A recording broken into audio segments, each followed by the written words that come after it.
नमस्कार, लक्षवेधीमध्ये आपल्या सगळ्यांचं स्वागत। मी प्रसाद काथे।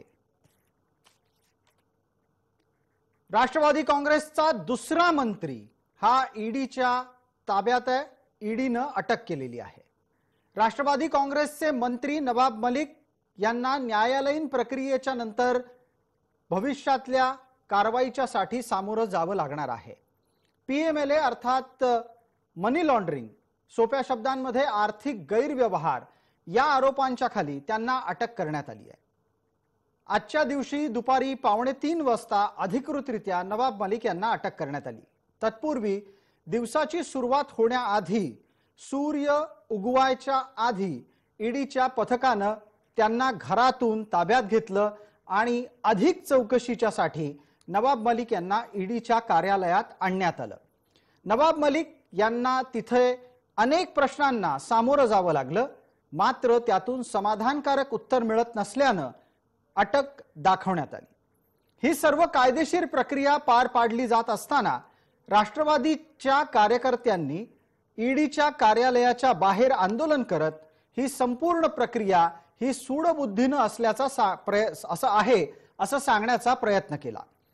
याच पद्धतीची भूमिका एकत्रितरित्या मवियाकडून देण्यात आली आणि नवाब मलिक यांची अटक ही मवियाला देण्यात आलेल्या आव्हान प्रक्रियेचाच भाग आहे, अशी स्पष्ट भूमिका एकत्रितरित्या मवियानं दिली आहे। दुसऱ्या बाजूला भारतीय जनता पार्टीच्याकडून नवाब मलिक यांची अटक ही अपेक्षित होती, कारण त्यांनी स्वतःच आत्तापर्यंत स्वतःच्या आर्थिक व्यवहारांच्या बाबतीत सार्वजनिक खुलासा केला होता, याची आठवण देण्यात आली। हे सगळं प्रकरण नक्की काय आहे याचा तपशील सुद्धा आता अनेकदा चर्चेत आलेला आहे। नवाब मलिक यांनी शाहवली खान आणि एका पटेल नामक इसमाशी केलेले आर्थिक व्यवहार हे निश्चितच तपास यंत्रणांच्या रडारवर होते। हे आर्थिक व्यवहार झालेले आहेत याची कबुली सुद्धा मलिक यांनी सार्वजनिकरित्या दिलेली आहे। हे आर्थिक व्यवहार याच्यासाठी चिंताजनक आहेत कारण ज्या माणसांशी ते नवाब मलिक यांनी केलेले आहेत, पहिली गोष्ट ती माणसं बॉम्बस्फोटातले आरोपी आहेत आणि दुसरी महत्त्वाची गोष्ट, हे आर्थिक व्यवहार करताना नवाब मलिक हे स्वतः मंत्री होते। मंत्रिपदावर बसून टाडाच्या अंतर्गत अटकेत असलेल्या व्यक्तींबरोबर आर्थिक व्यवहार करणं हे कितपत योग्य, इथून सुरू झालेला हा वाद आज नवाब मलिकांच्या अटकेपर्यंत येऊन पोहोचलेला आहे। हे सगळं घडत असताना हे तर होणारच होतं अशी प्रतिक्रिया राष्ट्रवादीकडून आली आणि त्या निमित्तानं हे नक्की का होणार होतं, का घडलंय, कशामुळे घडलंय, अशा अनेक प्रश्नांची चर्चा करण्याची गरज आहे। आज लक्षवेधीत त्याच निमित्तानं चर्चा।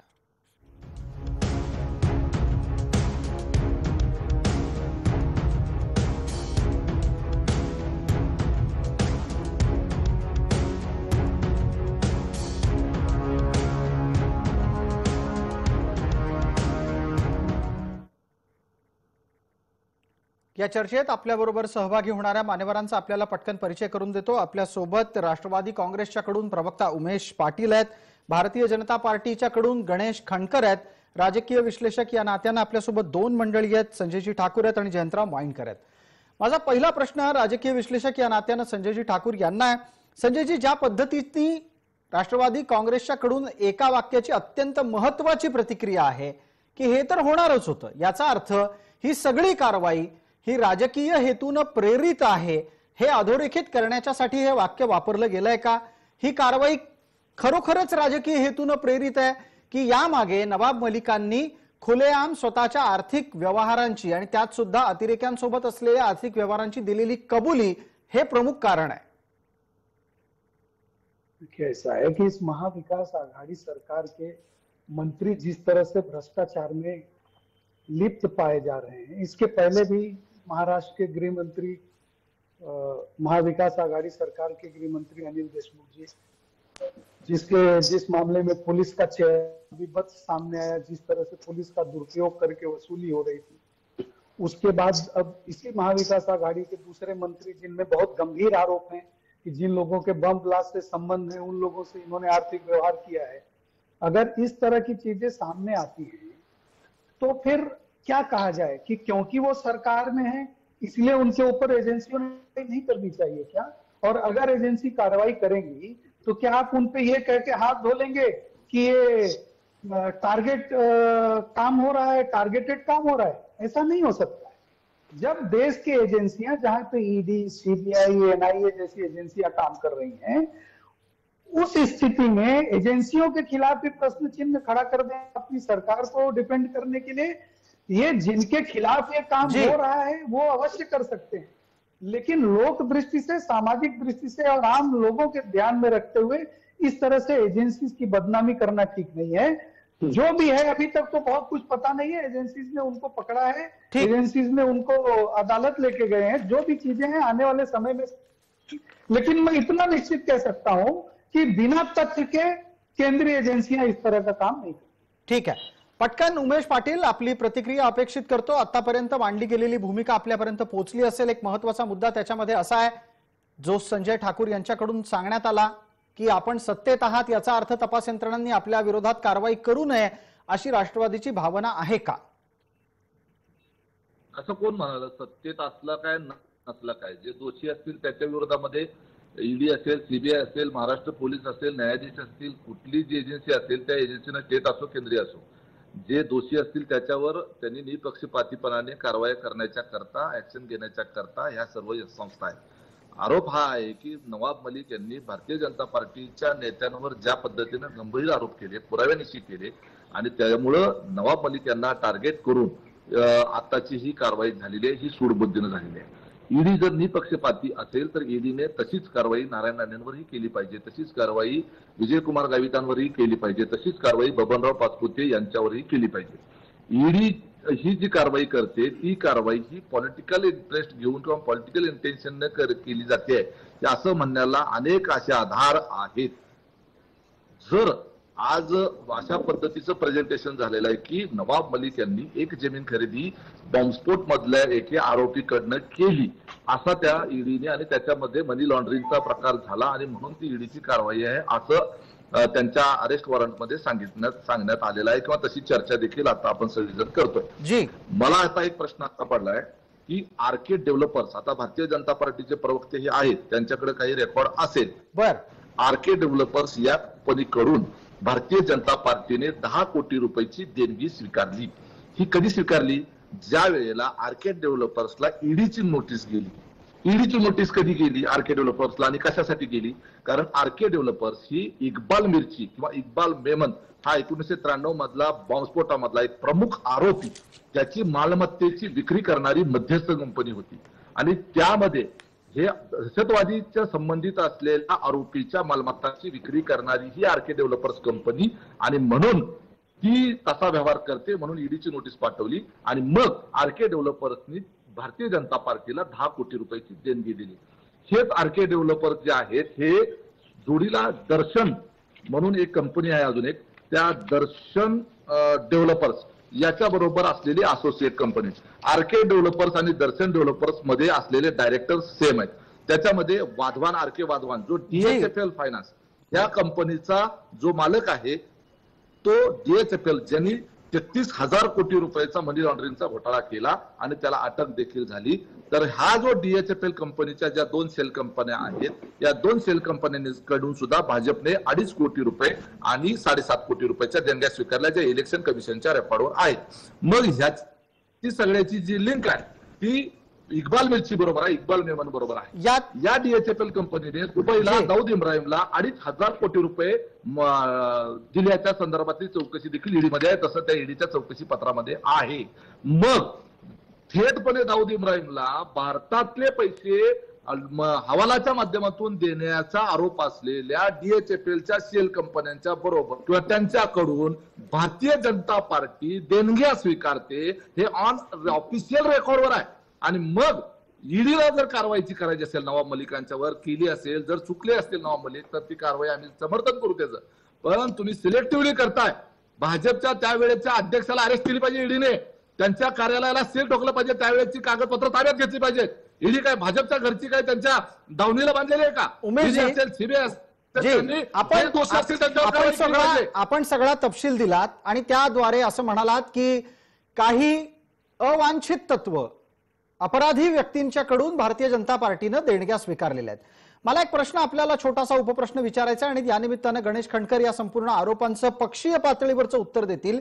मला आपल्याला असं विचारायचं आहे की ज्या देणग्या स्वीकारण्याच्या बद्दल आपला आक्षेप आहे त्याची तक्रार कोणी ईडीकडे केलेली आहे? ऑलरेडी ईडीकडे चौकशी चालू आहे, तक्रार करायची आवश्यकताच नाही आहे. ईडीचं समज त्यांना गेलेलं आहे. ईडीची चौकशी आता मला सांगा तर राकेश वाधवान तर अरेस्ट झालेला आहे.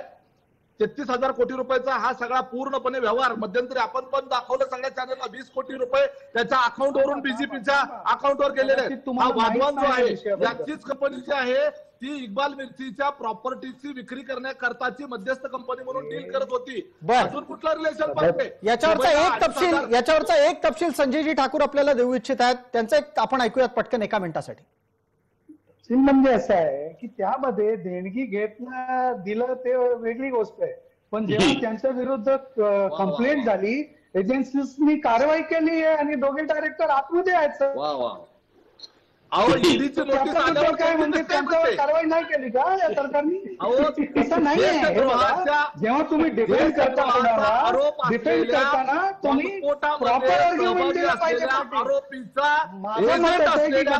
माहित नसेल भारतीय जनता पार्टी देणग्या स्वीकारते हे देशभक्तीचे डोस पाजणाऱ्या भाजपला शोभतं का?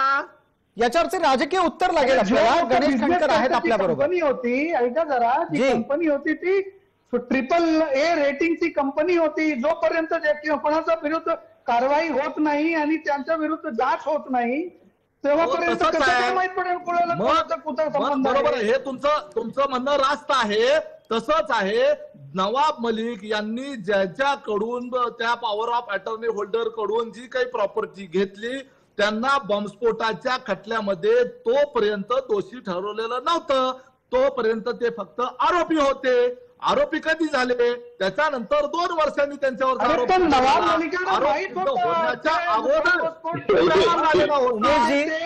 होते. बॉम्बस्फोटचे आरोपी होते ते नवाब मलिकांना माहित होता आणि नवाब मलिकाने आपल्या स्वतःच्या प्रेस कॉन्फरन्स मला एक सांगा की मला माहित आहे की त्याच्यामधला एक गुजरात मधल्या बॉम्बस्फोटचा आरोपी होता, त्याच्याकडे होता आणि त्याच्याकडनं आम्ही घेतलंय.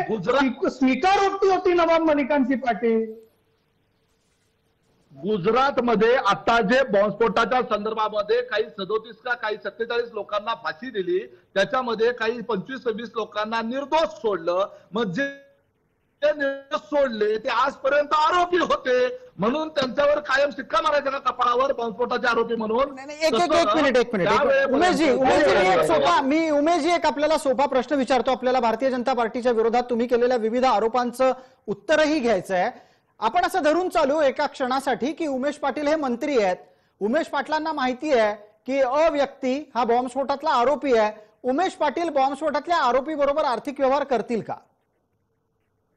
एक लक्षात घ्या, आर्थिक व्यवहार एखाद्या विषयामध्ये करत असताना ती संबंधित व्यक्तीची पार्श्वभूमी प्रत्येक वेळेला माहित असतंच अशातला भाग नाही. नंबर 1, ज्याचा व्यवहाराचा उल्लेख करता तुम्ही सरदार शाह अली वली खान याच्याकडे त्या एकूण प्रॉपर्टी पैकी फक्त 300 स्क्वेअर मीटरची जागा त्याच्या कब्ज्यामध्ये होती आणि त्याचं नाव तिथं उतारावर लागलं होतं. प्रॉपर्टी वेगळ्याच व्यक्तीकडनं घेतलेली आहे. फक्त त्या एकूण प्रॉपर्टीच्या आतमध्ये असणाऱ्या वॉचमनने त्या ठिकाणी 300 स्क्वेअर फूटवर 70 वर्षापासून कब्जा घेतलेला होता आणि त्याचं नाव तिथं वहिवाट सदरी लागलेलं होतं. त्याची पॉवर ऑफ अटॉर्नी हा सगळा तपशील नवाब मलिकांनी अनेकदा दिलाय. उमेशजी, हा सगळा तपशील नवाब मलिकांनी अनेकदा दिलाय. मी तुमच्या अंतर्मनाला उत्तर मागतोय. उमेश पाटलांचं अंतर्मन बॉम्बस्फोटाच्या आरोपी बरोबर आर्थिक व्यवहार करू देईल का? ऐका, बॉम्बस्फोटचा आरोपी असो किंवा कुठलाही आरोपी असो, जोपर्यंत आपल्या न्यायालयामध्ये आरोप एखाद्यावरचे सिद्ध होत नाही तोपर्यंत आपली न्याय व्यवस्था अशी म्हणते की तोपर्यंत त्याला निर्दोष समजलं पाहिजे. ते पण जोपर्यंत सुप्रीम कोर्टामध्ये कन्फर्म होत नाही तोपर्यंत तुमचं नाव कोणीतरी बॉम्बस्फोटाच्या ह्याच्यामध्ये घातलं म्हणून तुम्ही बॉम्बस्फोटामधले सहभागी आरोपी होत नाही. आरोपामध्ये आजकाल राजकीय दृष्ट्या सुद्धा घातलं जातं. ठीक आहे, राजकीय दृष्ट्या आरोपात घालणं हा एक मुद्दा आहे. तुम्ही दिलेला तर्क आपण पुढे नेऊयात. आपल्यासोबत गणेश खंडकर आहेत. गणेश खंडकर, स्पष्टपणे भूमिका समोर येते. आरोप आहे म्हणजे दोषी नाही. मग भले बॉम्बस्फोटातला का आरोपी असे ना. मग माझा पुढचा प्रश्न आपल्यासाठी आहे ज्या वेळेला एखादी व्यक्ती ही आरोपी असते, तिच्यासोबत झालेले आर्थिक व्यवहार होतात, ते आर्थिक व्यवहार कालांतराने वादात जातात आणि या सगळ्या प्रकरणावर उत्तर मागितलं जातं, मग व्यक्ती दोषी ठरल्यानंतर आर्थिक व्यवहार संपायला पाहिजेत. आपण चूक केली आहे, चुकीच्या व्यक्तीबरोबर आर्थिक व्यवहार आहेत असं समजून घेतलेली जमीन परत करायला हवी होती, घेतलेले पैसे परत द्यायला हवे होते. गणेश खंडकर, नाही, तुमचा प्रश्न परत रिपीट कराल? जी माझ्या प्रश्नाचं उत्तर द्या पहिले. त्यांना तो प्रश्न विचारा ना. बिलकुल विचारूया. ठीक आहे. डेव्हलपर्स कडून 10 कोटी रुपयाची देणगी घेतलेल्याचा प्रश्न का नाही विचारला त्यांना? बिलकुल आपण विचारूया. त्यावेळेला बॉम्बस्फोट मधल्या आरोपी बरोबरचे संबंध भारतीय जनता पार्टीसाठी काय त्यांना सवलत दिलेली आहे काय? बिलकुल विचारूयात आपण उमेशजी. त्यांना प्रश्न पोहोचत होता. एक प्रश्न मी विचारला, त्यांना तो ऐकायला गेला नाही आणि आता संधी मिळालीच आहे तर दुसराही प्रश्न विचारून घेऊ. भारतीय जनता पार्टीच्या आलेल्या देणग्यांच्या संदर्भात राष्ट्रवादीचे आक्षेप आपण ऐकलेले आहेत, त्यावर आपलं उत्तर अपेक्षित करतो. आणि गणेश खंडकर, आपत्तीजनक व्यक्तींच्याकडून भाजपानं देणग्या का स्वीकाराव्यात आणि त्याच्या जोडीला हेही उत्तर द्या की नवाब मलिकांवरची कारवाई ही भारतीय जनता पार्टीच्या कडून सूडबुद्धीनं झाली आहे, या राष्ट्रवादीच्या आक्षेपाला आपलं उत्तर काय? नाही, मुळात असं आहे की पाटील साहेबांच्या प्रत्येक प्रश्नाला उत्तर दे. मी काय फार एक्साइटेड आहे अशातला काय भाग नाही, कारण ते फार एक्साइट झालेले आहेत. संजय राऊत जेव्हा आम्हाला काही बोलले तेव्हा आम्ही एक्साइट झालो नव्हतो. मला वाटलं तेव्हा पाटील साहेब कदाचित प्रवासात एक्साइट झाले असतील, जे आज तेवढे झालेले आहेत. बघा, असं आहे की प्रसादजी, या देशामध्ये आजपर्यंत निवडणुकीच्या संदर्भात किंवा पक्षाला देणग्या देण्याच्या संदर्भात जे काही धोरण होतं, या धोरणामध्ये 2015-16 नंतर आमूलाग्र बदल झाला. बॉन्ड्स आले आणि जी काही तुम्ही देणगी स्वीकारता ही प्रत्यक्षात लोकांच्या समोर रेकॉर्डवरती यायला सुरुवात झाली. आता उमेश पाटलांनी जो आरोप केला, तो उमेश पाटील हे मी तुम्हाला सांगू इच्छितो, भारतीय जनता पार्टीला कुणी देणगी द्यावी तर न द्यावी, आमचं अकाउंट ओपन आहे. उद्या तुम्ही आम्हाला देणगी देऊ शकता, मोठी पार्टी आहे तुमची, आमचं काही म्हणणं नाही त्याबाबत. पण या बाबतीत जे बाब ठाकूर म्हणाले, ही बाब तुम्ही फार म्हणजे त्यांना बोलून दिलं नाहीत. त्यांनी आम्हाला पैसे दिले आणि म्हणून त्यांच्यावरती कारवाई थांबली का त्यांना मी मोकळं सोडून दिलं? कारण याचा संदर्भ तुम्ही दुबईला 2,500 कोटी DHFL ने त्यांना दिले. त्यांनी व्यवहार तो साहेब दुबईला केलेला आहे. इथल्या जर का भारतामध्ये त्यांनी त्यांच्या अकाउंट मधून जर दुबईला पैसे ट्रान्सफर केले असते तर त्याच दिवशी संध्याकाळी DHFL ला सील ठोकलं असतं. हे तुम्ही एकदा जरा लक्षात घ्या. या देशामधले व्यवहार, या देशाच्या बाहेरचे व्यवहार, याचा तुम्ही परस्परांशी संबंध लावण्याचा जो प्रयत्न करताय ही मुळात तुमची चूक आहे. आणि हे बाब मी स्पष्ट करू इच्छितो, तुमच्याकडेही या बाबतीत तुम्ही ईडीच्या संदर्भात जे सांगताय, तुम्ही तक्रार केली असेल, होय. जर का या संदर्भात कारवाई झाली नसेल तर तुम्हाला न्यायालयाचे दरवाजे मोकळे आहेत. आमच्याकडे जर चूक झाली असेल तुम्ही सांगू शकता. गणेशजी, आता आपण आपल्या मूळ विषयापर्यंत परत येतो आहोत. तुम्ही तुमच्याकडून उत्तर दिलं. आता मूळ मुद्दा जो राष्ट्रवादीचा आहे तो असा आहे की नवाब मलिकांवरची कारवाई ही सूडबुद्धीनं आहे. ज्या पत्रकार परिषदेमध्ये नवाब मलिक स्वतः सांगतात की होय, त्यांनी शाह अली खान बरोबर आर्थिक व्यवहार केले, तो व्यक्ती त्यावेळेला टाळाचा आरोपी होता, त्यांच्या आर्थिक व्यवहारांमध्ये अनेकदा अनियमितता सापडली आणि आता कारवाईपर्यंत हे प्रकरण पोहोचलेलं आहे.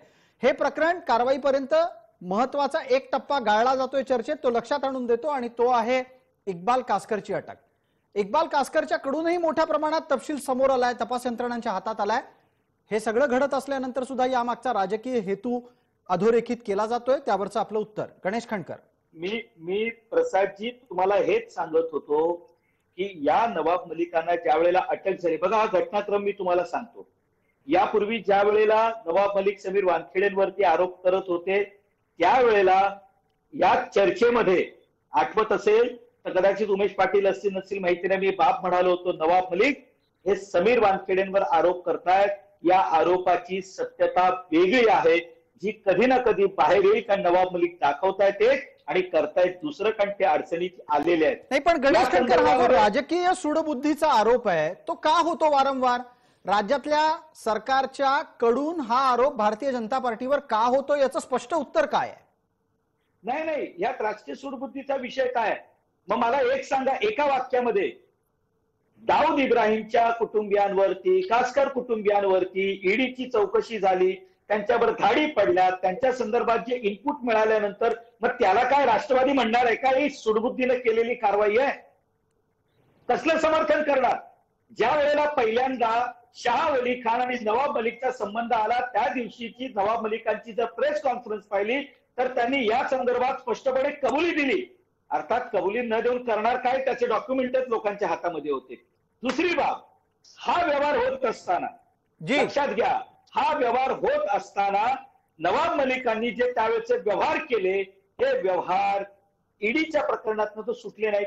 राज्यामध्ये नवाब मलिक, नीट आठवा, 95च्या सुमारास नवाब मलिक कुठल्या पक्षात होते? समाजवादी पार्टीत होते पाटील साहेब.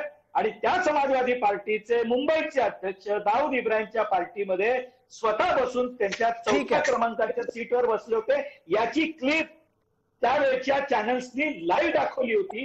हे नवाब मलिक त्यावेळेला त्या पक्षात होते. मला एक प्रश्न पटकन या निमित्तानं पुढचा प्रश्न पटकन उमेशजींना विचारायचा आहे आणि त्याच्यानंतर आपल्या सोबत असलेले दोन्ही राजकीय विश्लेषक टप्प्याटप्प्यानं व्यक्त होतील. मुद्दा असा आहे, उमेशजी, नवाब मलिक यांच्यामुळे राष्ट्रवादी अडचणीत आली आहे का?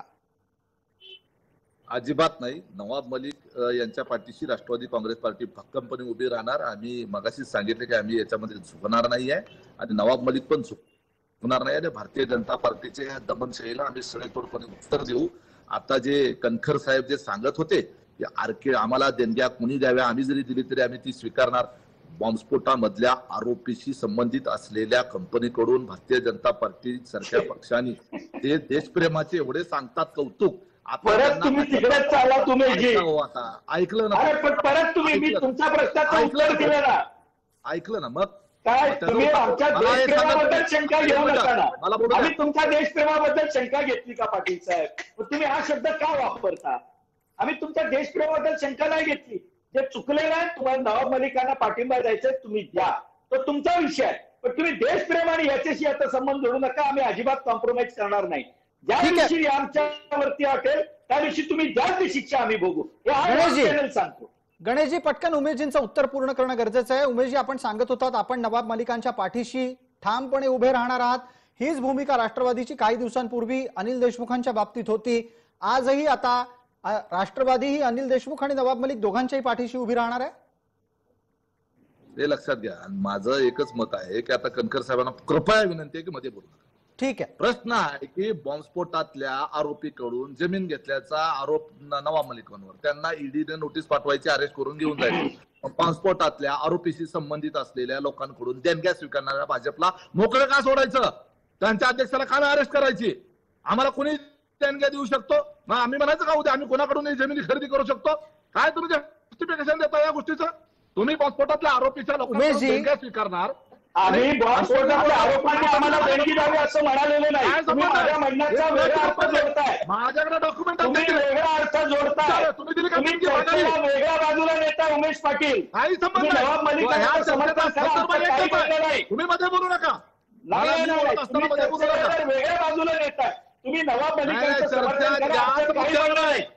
नाही संबंध तुम्ही लक्षात घ्या. तुम्ही आम्हाला आरोपीच्या पिंजऱ्यात ऑब्जेक्शन कशात आहे सांगा ना? बॉम्बस्फोटातल्या आरोपीकडून जमीन घेतली हा आरोप आहे ना? बॉम्बस्फोटातल्या आरोपी कबूल का केलं? तुम्ही आम्हाला बोलू द्या ना. मध्ये काय बोलता? मी तुमच्या बोला या पद्धतीने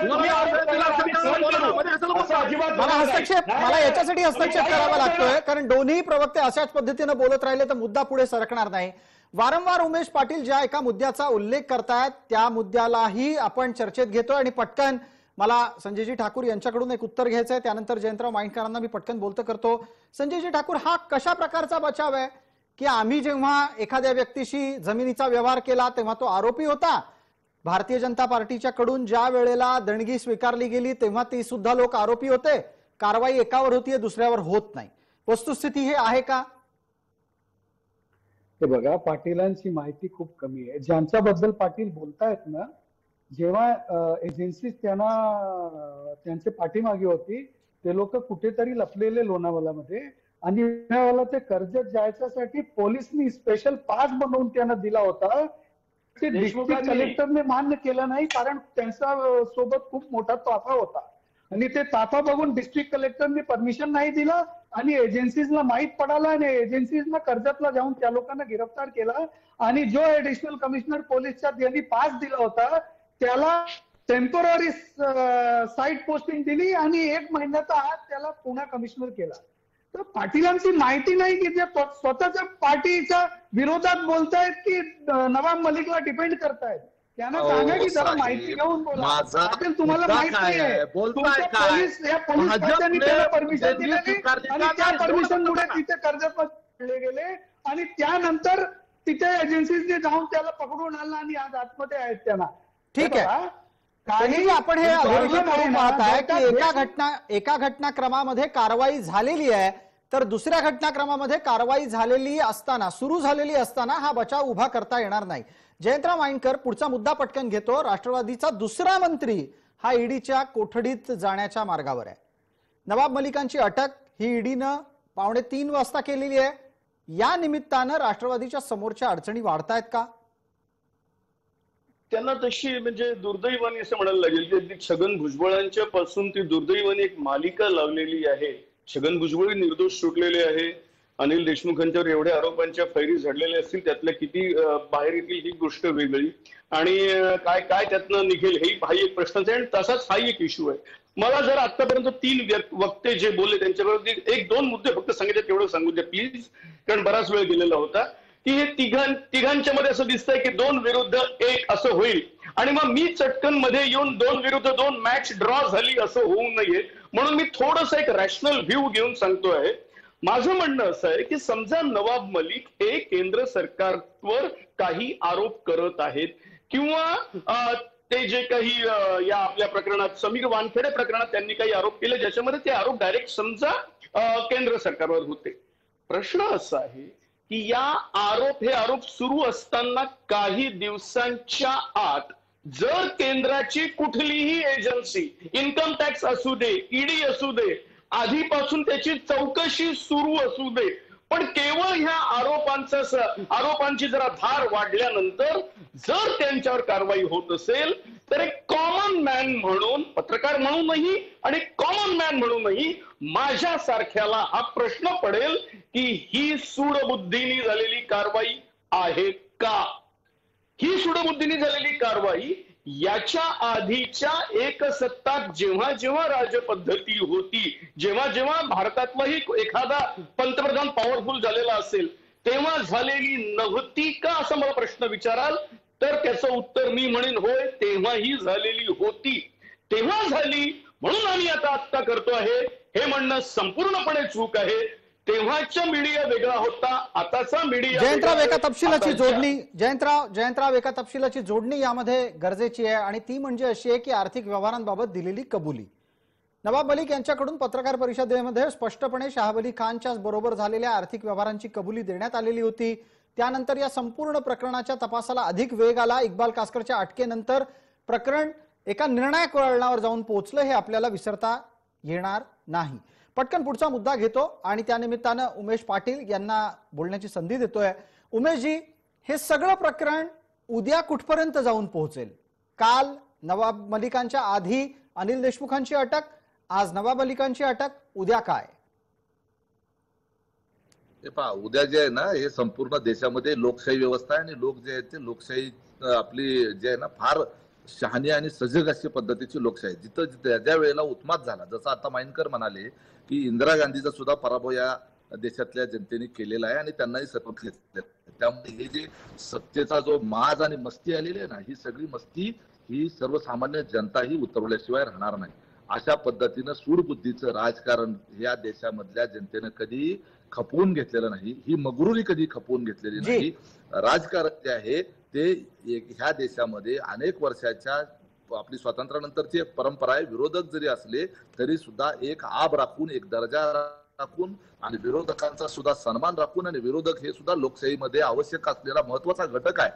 हे सत्ता संतुलनासाठी विरोधक असणं हे अत्यंत आवश्यक आहे. हे विरोधकाचाच आवाज दाबणं, विरोधकालाच संपवून टाकणं आणि ज्या पद्धतीचा वापर यंत्रणांच्याकडून केला जातोय हे अत्यंत दुर्दैवी आहे. ठीक आहे, उमेश पाटील या मुद्द्यावर उत्तर लागेल.